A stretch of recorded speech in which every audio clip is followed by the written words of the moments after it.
Packers on the Rocks. Welcome to the post game recap after a very abysmal first half by your Green Bay Packers.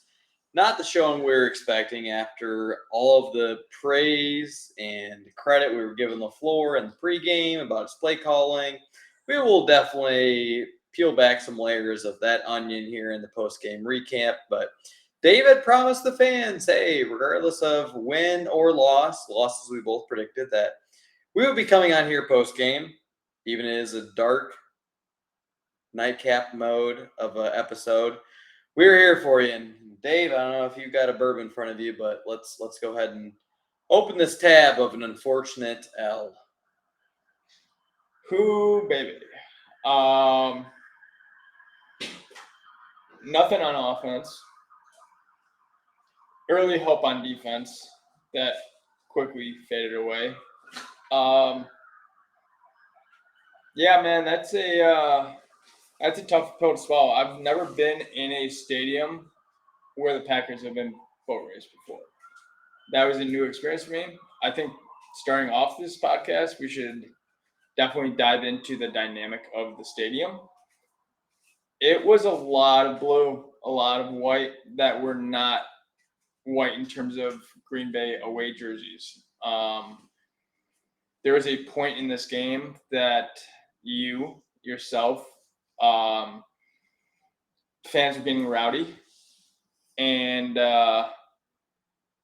you were trying to quiet them down until I made the observation that they're getting rowdy because they're not Packer fans. There's Lions fans chanting inside Lambeau. But before we kind of go through all that, I don't really know what was up with the offensive scheme. You brought it to my attention that LaFleur must have saw something on tape. It was a lot of spread. It was a lot of gun. It was a lot of pistol. Aaron Jones did not get the ball until the second quarter, maybe almost the end of the first quarter. It was not Packer football to me. Yeah, for those, I mean, we got one viewer here on us. We were at the game. Yes, we were. And this was unfamiliar territory for myself. Dave, that's the first time you've seen a boat race. My second time, I saw a boat race in 2019. NFC Championship game in San Francisco. That was over about as soon as the game started.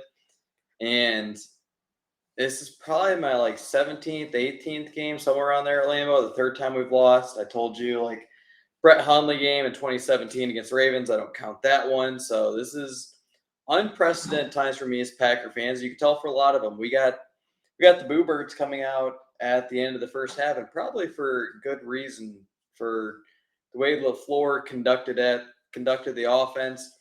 I almost thought that LaFleur, kind of like Brett Favre, as I was I was mentioning to you that early on in Favre's playing days, Mike Holmgren had to sort of calm him down and say, Brett, no more rocket balls. And then Brett would respond with, hey, I'm sorry, coach, I'm all teed up. Well, I think Matt LaFleur knew that Dave, this is going to be his first night game coming in. So he was all amped up. He's like, I got a full arsenal of weapons outside of the offensive line. I've got Christian Watson. I've got Aaron Jones.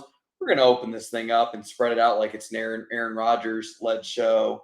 And I don't know whether it was a Seahawks game, what he saw on tape, but dude, he completely got away from what was working in those first three games and what led them to success and the misdirection and the under center. I don't know what the hell LaFleur was seeing to open up the script. I don't even know if the script ever started tonight. That's a good point. I don't think we ever got on script because we picked the ball off. You're plus 20. I don't think you used the script at that point. I think you're looking to just put a dagger in their heart, and then you go 3-and-out and you kick the field goal. And then the second drive, you're just completely out of sync.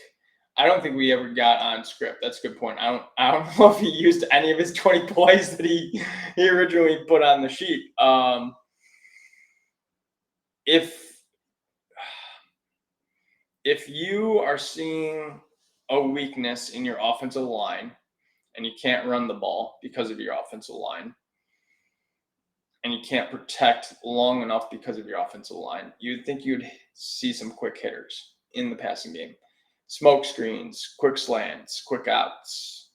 Seemed like LaFleur is like, well, we can't run the ball because our offensive line can't hold up, so we're going to do deep developing routes, which I don't think that works either in terms of not having a great offensive line today.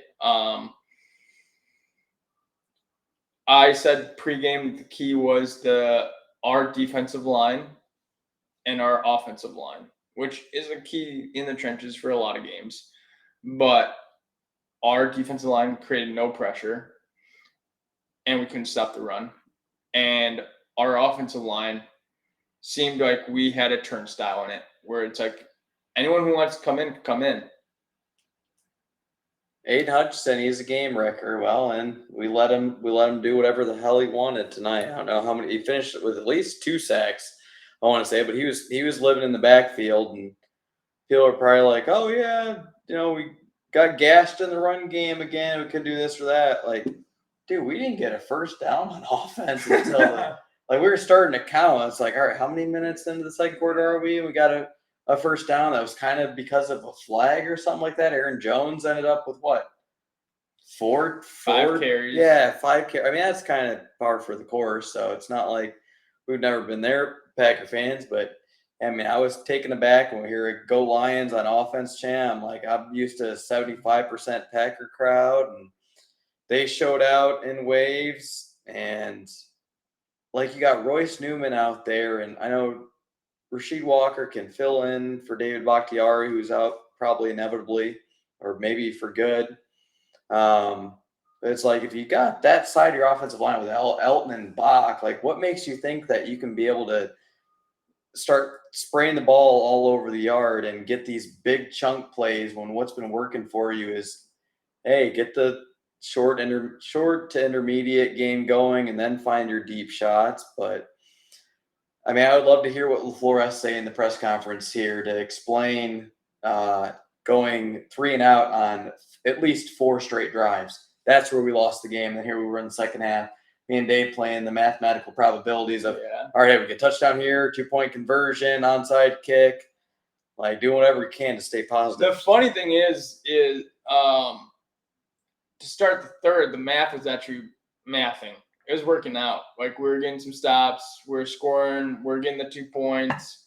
And I was like, there's some hope there. And then there's just some miscues, penalties, stuff that we saw in the first half that all of a sudden, once the game got tight, we fell back into those habits. This was a complete 3-phase disaster. There were times Keyshawn Nixon should have just kneeled it and took it at the 25. There was defense, same old defense of playing very soft coverage, or when you needed a stop, they couldn't get a stop. Rasul getting picked on early. And then the offense, like we've mentioned before here, just sluggish start. And then it's like when you need to get in gear, they kick into the gear. But you're going to run teams like this where the sluggish starts are going to get you down 17, get you down 20, get you down however many it was. And it's like you just can't climb out of it.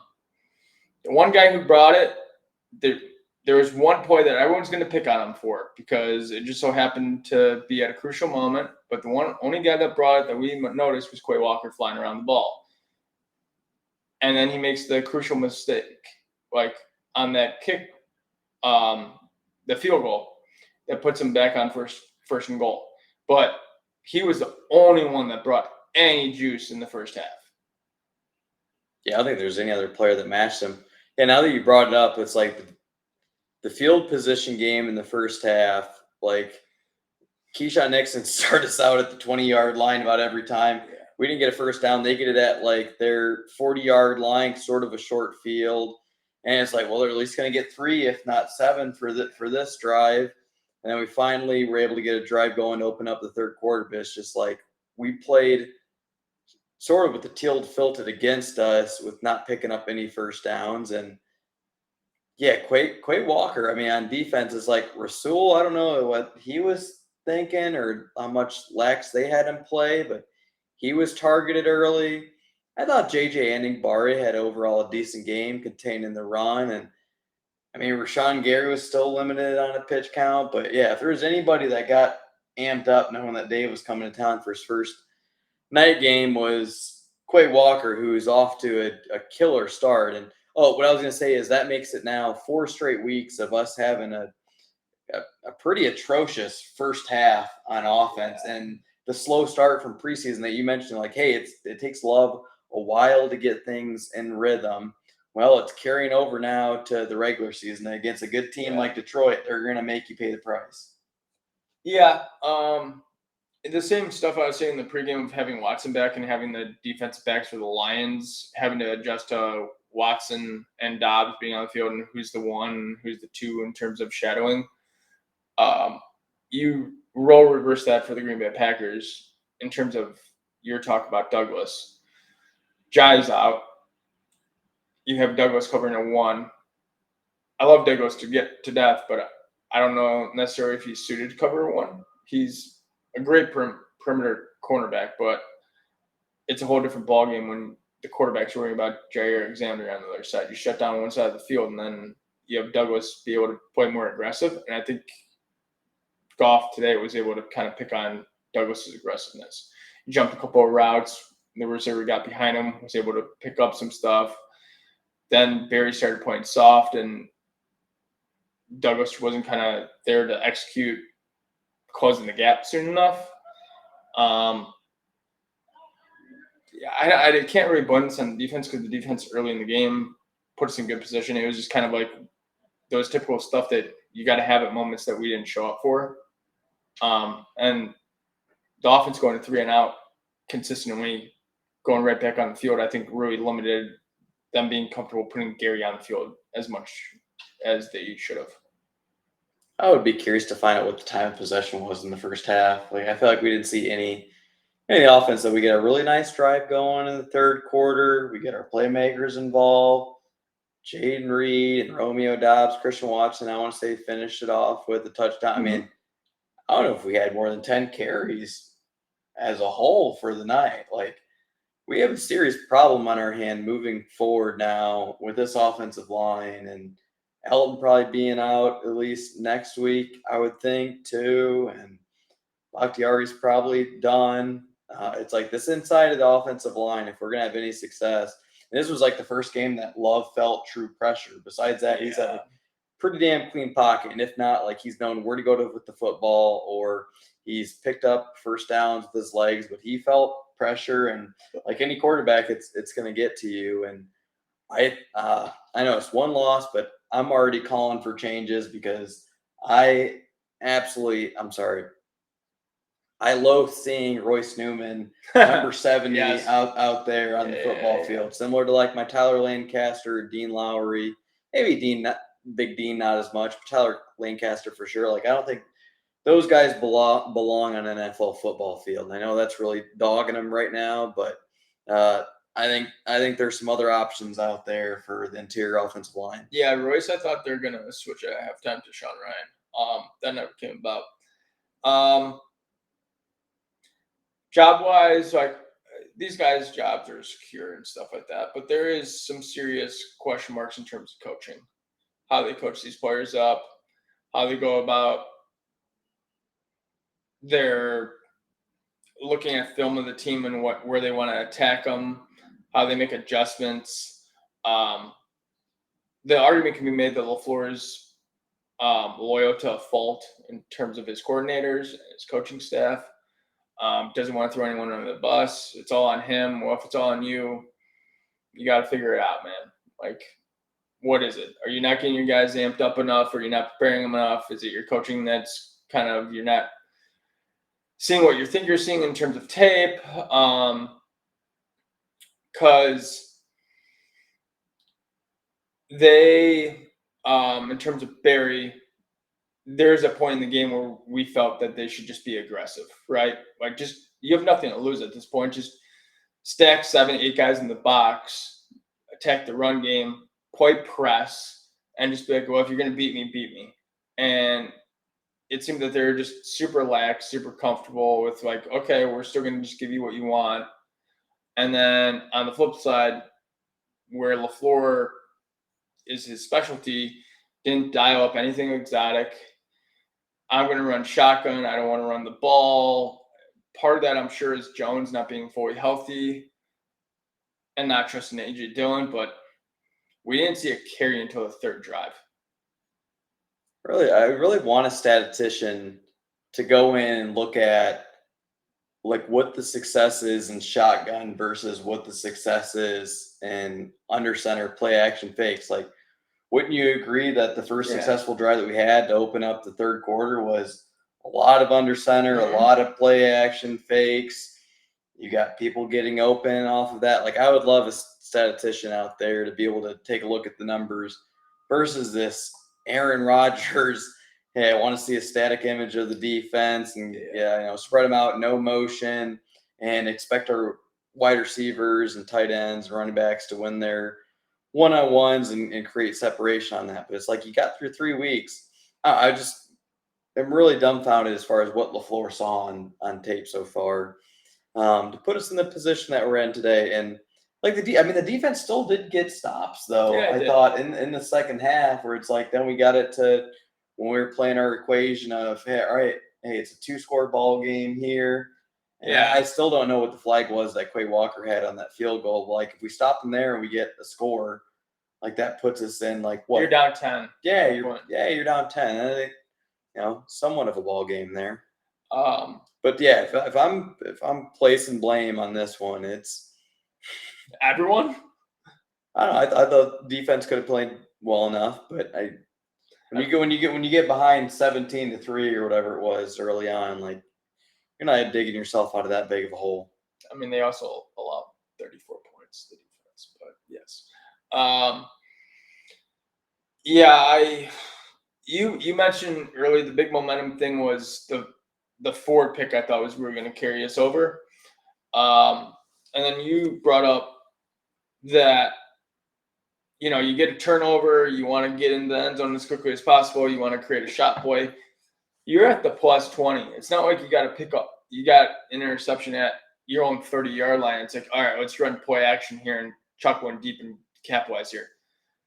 You could still like take your time. You could still try to hand the ball off to Aaron Jones, pick up 5 yards, and like see where that carries you and stuff like that. It's like the offense immediately pressed, and then it's like, okay, you missed the throw on first down, and then second down, they're still trying to throw. Like even second down, like okay, you can still run it, grab 4 yards, whatever it is, because they just.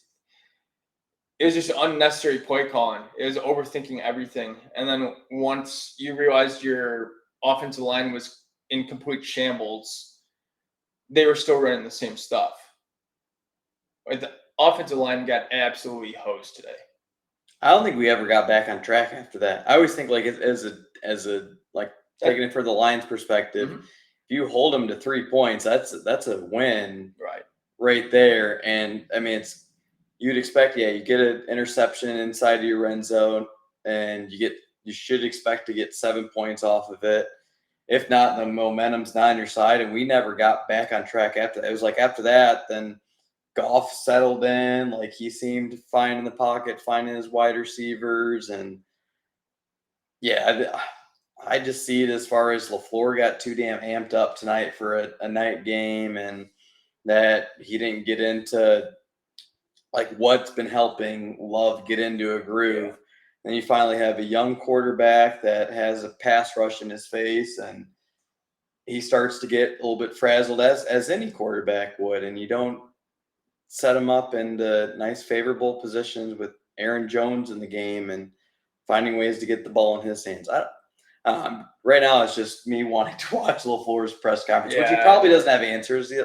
He'll sort of punt it and be like, hey, I need to watch the tape and buy and sell some time. But it's to your point, you got to learn how to win. And this is another game that if you get behind, that sure we have the talent to do so, but there's only so much you can do to dig yourself out of a 17, 20 point deficit. We've through 4 weeks, probably experienced every outcome already so far this year. We, shellacked the Bears week 1. You get out to a big lead in Atlanta and lose the lead. You get down big to the Saints, and then you come back and win. And then you get absolutely crushed this week. So we've been on pretty much every outcome already. Maybe if we win the coin toss again, we elect to receive the ball. I don't know if that. We don't start fast, so I don't know. That change. We've had. I mean, this is 4 games now, slow starts. Like you got to do something differently. And I thought, hey, run the 2 minute. Out of the gate. Yeah, when you defer it in the last 2 games, like, all right, perfect. I always love it because I think you can lap them and you get like I think you get like an extra possession out of it. Yeah. In the game, but hasn't worked towards our advantage so far. I'm trying to think what are some other positives to kind of hit upon today. Anderson Carlson is still perfect for the year. There we go. Packers on the Rocks fans. Anders is still perfect. We don't have to worry about Colin and Mason just yet. That he's settling in as a rookie. I thought Jaden Reed looked great. Christian Watson found the end zone in his first game back.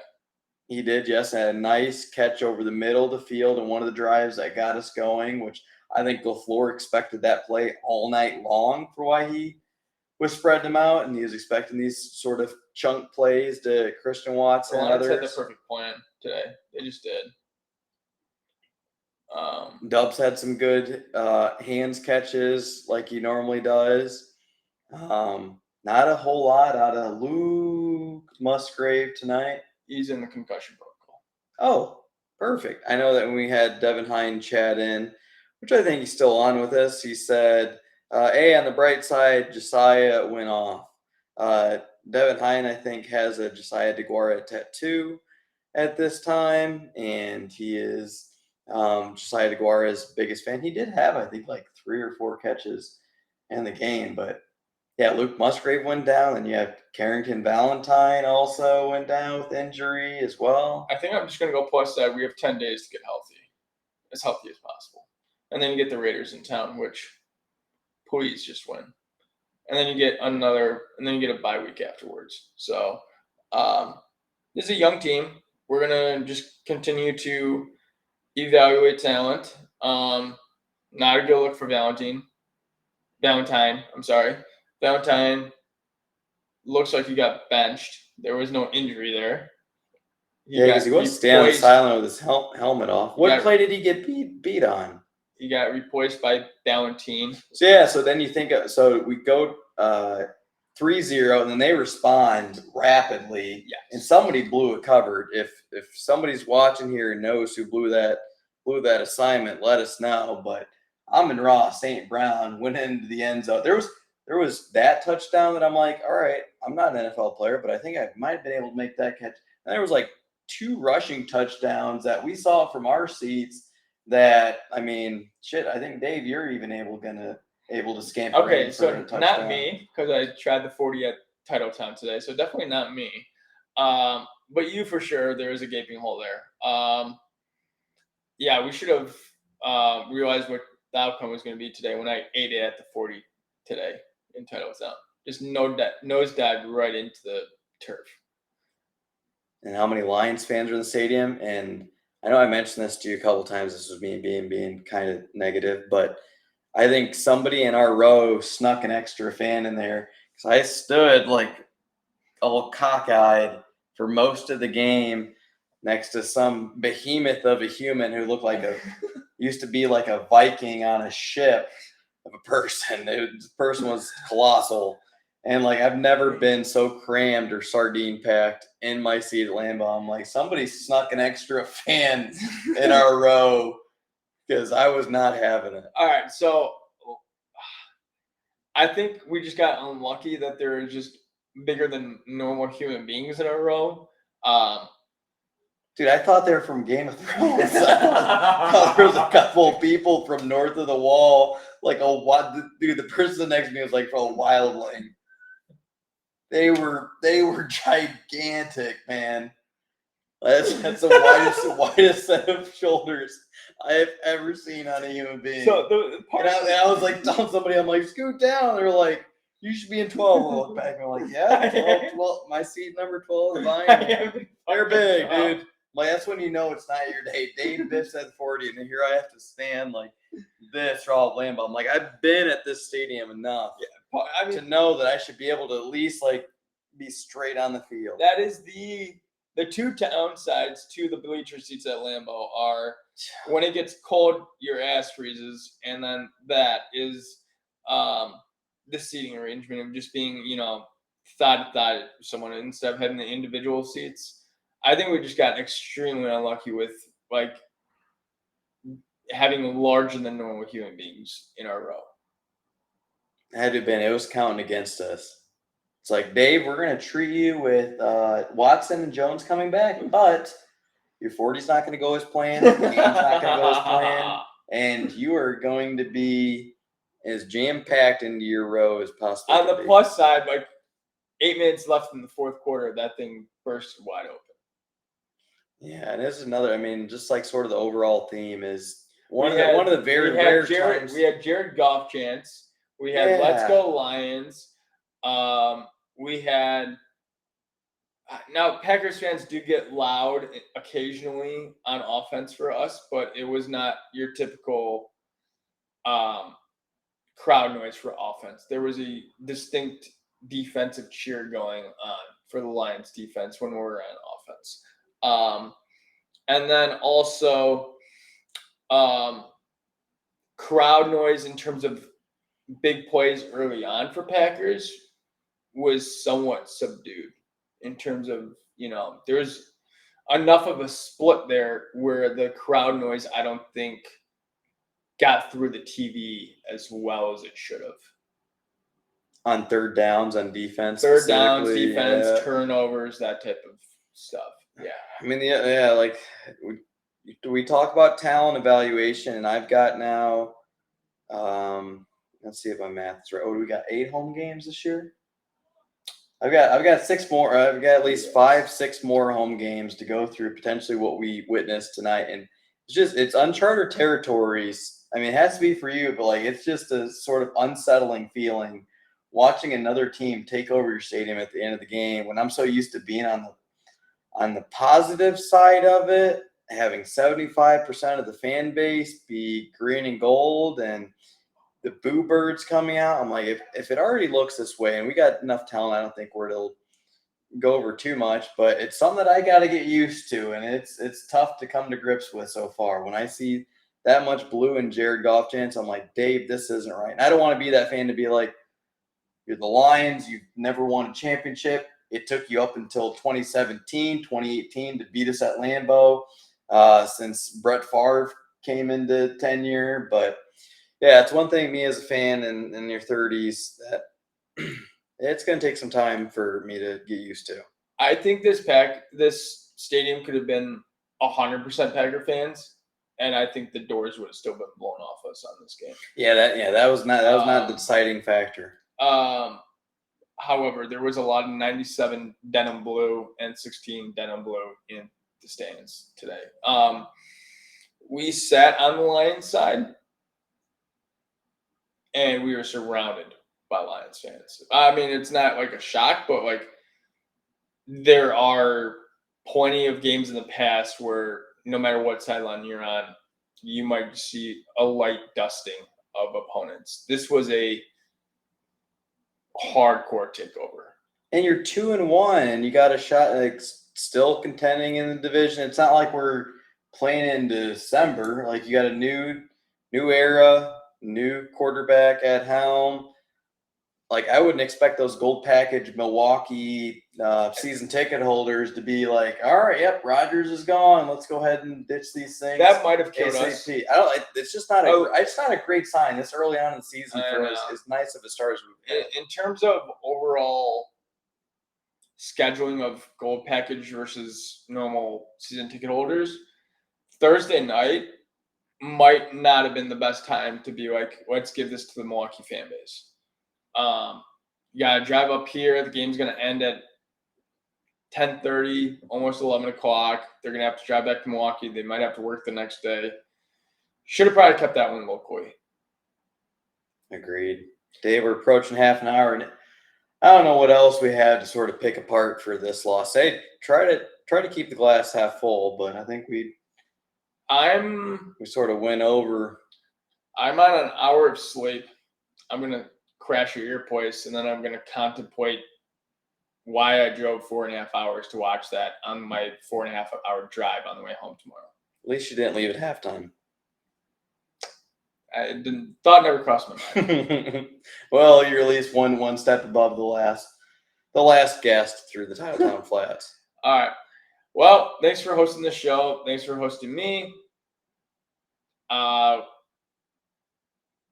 We didn't enjoy the outcome, but we enjoyed each other's company. So that's all we can say. That's positive for this night. Yeah, we predicted a loss. I mean, so everything else is gravy on top, I suppose. I'd like to get a couple more cheers in versus jeers, but there's next week. Very true. Very true. All right, Packers fans. Some of you probably went to bed early. Hardcore fans stayed up late. We enjoy you watching us. Sorry you didn't enjoy the outcome. We'll get them back next week. This is a learning curve. It's a long road ahead, long season. This is going to be kind of building block stuff. Might bump to end it. Cheers, guys. Don't stay up too late, Hein.